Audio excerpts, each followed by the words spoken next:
ತಾಲೂಕಿನಲ್ಲಿ ಬಿಲ್ಡಿಂಗ್ ಇದೆ, ಎಲ್ಲ ಕಚೇರಿದಲ್ಲಿ ಎಲ್ಲರೂ ಇದ್ದಾರೆ, ಬಟ್ ಅವರಿಗೆ ಅಧಿಕಾರ ಇಲ್ಲ. ಅಂದರೆ ತಾಲೂಕು ಕೇಂದ್ರಕ್ಕೆ ಏನು ಬೇಕಲ್ವ ಸರ್, ADA ಬೇಕು. ADA ಅಧಿಕಾರ ಇಲ್ಲ, ಎಲ್ಲೋದ್ರೂ ಶಾಪುರಕ್ಕೆ ಹೋಗ್ಬೇಕಾಗ್ತದೆ ಪರಿಸ್ಥಿತಿ. ತಾವು ಒಂದು ಮಾತು ಹೇಳಿದ್ರೆ ಸರ್, ಅದು ಸಂಬಂಧಪಟ್ಟ ಯಾದಗಿರಿಯಲ್ಲಿ ಜೊಡ್ಡಿ ನಿರ್ದೇಶಕರು, ಕೃಷಿ ಜೊಡ್ಡಿ ನಿರ್ದೇಶಕರು, ಜಾಯಿಂಟ್ ಅಗ್ರಿಕಲ್ಚರ್ ಹೇಳಿದ್ರೆ ಇಮಿಡಿಯೇಟ್ ಆಗಂತ ಕೆಲಸ ಸರ್. ಕಚೇರಿ ಇದೆ,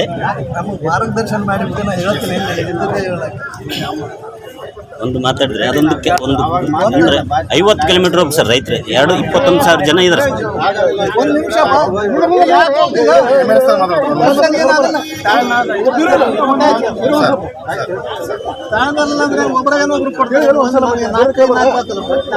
ಸರ್ 21,000 ರೈತರ ಸಮಸ್ಯೆ ಸರ್, ಹುಡುಗತ್ತಾಗ 21,000 ರೈತರ ಸಮಸ್ಯೆ.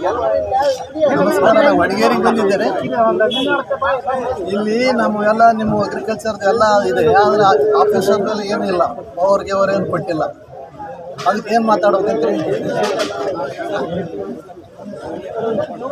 ಯಾರು ಕಳಿಸ್ಬೇಕಿದೆ ಸರ್? ADA ಬೇಕು ಸರ್, ADA ಬೇಕು ತಾಲೂಕಿಗೆ. ಅದು ಕೃಷಿ ಕಾಯ್ದೆ ಪ್ರಕಾರ ಇರಲೇಬೇಕಂತಿದೆ, ತಾಲೂಕಿಗೆ ಅಧಿಕಾರಿಗಳು ಇರಲೇಬೇಕಂತಿದೆ ಕಾನೂನಾತ್ಮಕ. ಸರ್,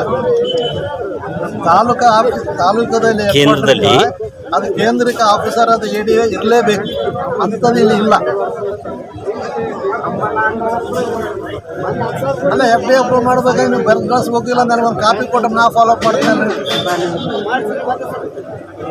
ಅಲ್ಲ, ಈಗ ಏನಾಗ್ಯದ, ಜನರಿಗೆ ತಿಳುವಳಿಕೆ ಬಂದದ. ನಾವು ಅವ್ರಿಗೆ ಕತ್ತಲ್ದಾಗ ಇಟ್ಟರು ಕತ್ತಲ್ದಾಗ ಇರೋದಲ್ಲ, ಅವ್ರು ಬೆಳಕಿಗೆ ಬಂದ್ಬಿಟ್ಟಾರ.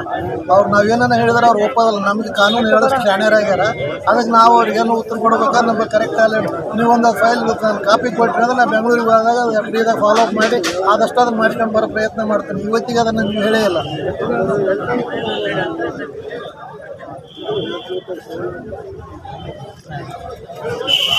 ಅದನ್ನು ಈಗೇನು ಮಾಡ್ತಾರೆ, ಆದರೆ ಇಮಿಡಿಯೇಟ್ ಅದನ್ನು ಮಾಡಿಸ್ಕೊಡೋ ಪ್ರಯತ್ನ ಮಾಡಬೇಕು. ನಾ ಮಾಡೋ ಕೆಲಸ ನಾ ಮಾಡ್ತೀನಿ, ನೀವು ಮಾಡೋ ಕೆಲಸ ನೀವು ಮಾಡ್ತೀನಿ.